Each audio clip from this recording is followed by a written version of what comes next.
মতলব উত্তরে ৩৬ টাকা কেজি দরে ধান ক্রয়ের উদ্বোধন করা হয়েছে। বিস্তারিত থাকছে মোহাম্মদ তুহিন ফয়েজের প্রতিবেদনে। সরকারি গুদামে কৃষকের ধান, বাঁচবে কৃষক, বাঁচবে প্রাণ। ধানের দাম পাচ্ছে বেশি, কৃষক এখন অনেক খুশি। এই প্রতিপাদ্যকে সামনে রেখে ৩৬ টাকা কেজি দরে বোরো ধান ক্রয় ও সংগ্রহ শুরু করেছে মতলব উত্তর উপজেলা খাদ্য বিভাগ।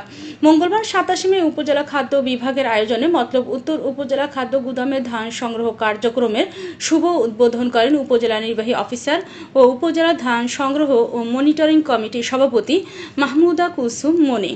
মতলব উত্তর উপজেলা খাদ্য গুদামের মাধ্যমে ৬৮১ মেট্রিক টন ধান ক্রয় করবেন এবং আগামী ৩১ আগস্ট পর্যন্ত কৃষকের কাছ থেকে ১,৪৪০ মণ দরে ধান ক্রয় ও সংগ্রহ কার্যক্রম চলবে।